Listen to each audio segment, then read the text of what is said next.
Ingénieurs du son, actrices, cascadeurs, dresseurs animaliers, monteurs, scénaristes, producteurs, directrices de casting. Manessi, l'émission qui met en lumière les femmes et les hommes qui font vivre le cinéma.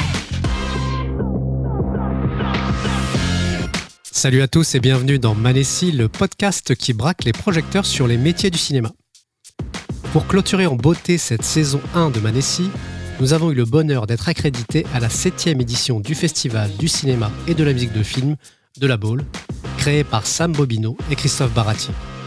Dans ces épisodes, nous vous inviterons tout au long de l'été à partager notre passion du cinéma avec des artistes exceptionnels. Nous avons eu le privilège de rencontrer Patrick Bruel, Quentin Sirjac, Jean-Pierre Améris, Emmanuel Courcol, Léa Drucker, Julien Rambaldi, Patrick Chenet, Déborah François, Hugo Becker, Gérard Jugnot, Swan Harriman, Juliette Tresanini, Jean-Benoît Denkel, Christophe Baratier et Sam Bobino. Un immense merci à Baptiste Depoix, Patricia Menant, Jérôme Barcessa pour leur confiance tout au long du festival à l'égard d'un jeune média indépendant de cinéphiles passionné par le 7e art. On commence tout de suite avec le comédien et chanteur Patrick Bruel, à l'affiche actuellement dans Villa Caprice de Bernard Stora. Vous écoutez Manessi, un podcast cinéphile présenté par Laurent Chic. Bonjour Patrick. Bonjour. Quel est ton premier souvenir de cinéma et pourquoi ce film t'a marqué ? Premier souvenir, en tout cas marquant, c'est Z. J'avais 10 ans. Pourquoi est-ce qu'un gamin de 10 ans est attiré par un film thriller politique Pourquoi ? Je ne sais pas. Cette musique, Mikis Theodorakis, Yves Montand, la justice, tout, je sais pas. En tout cas, très marquant. Mais c'est ce film qui t'a donné envie de devenir comédien ? Non. Il y a bien d'autres films qui ont pu me donner envie, je pense. Ça peut l'être, Il était une fois dans l'Ouest, à Serpico, en passant par Max et les Ferrailleurs, ou par Vincent François-Paul les Autres, ou César et Rosalie. Voilà, ou Le Parrain, évidemment. Ce sont des films qui m'ont porté en tant qu'acteur, même, qui ont été des cours d'art dramatique pour moi. Comme tu le sais, le Festival de la Baule, c'est un festival qui est axé sur la musique. Quelle est l'importance de la musique pour toi dans un film ? Fondamental, c'est un personnage majeur du film.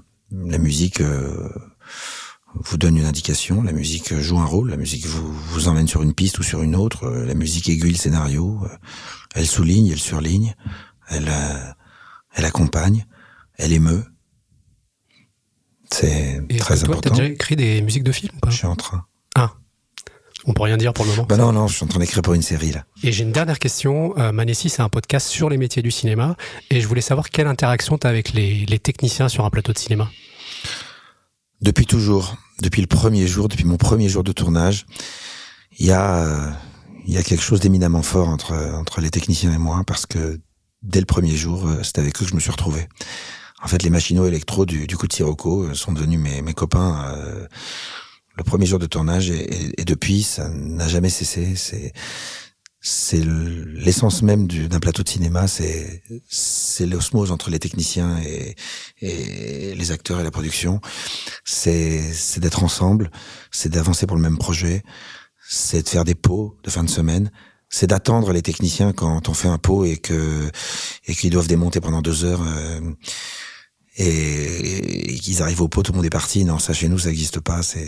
On attend et tout le monde est ensemble parce qu'on est sur un bateau, et voilà, c'est le respect du travail des uns et des autres, et c'est la considération. Voilà, et puis un acteur, s'il veut être bien servi, il faut que les techniciens soient au meilleur d'eux-mêmes. Donc c'est important. Écoute, merci beaucoup Patrick. Merci à vous. Les amis, on se retrouve très prochainement avec un nouvel invité pour découvrir son univers. Pour que l'histoire de ce podcast continue, vous pouvez le soutenir en lui attribuant 5 étoiles, notamment sur Apple Podcast. N'hésitez pas à vous abonner. On attend vos commentaires, vos suggestions sur les plateformes dédiées ou sur les réseaux sociaux.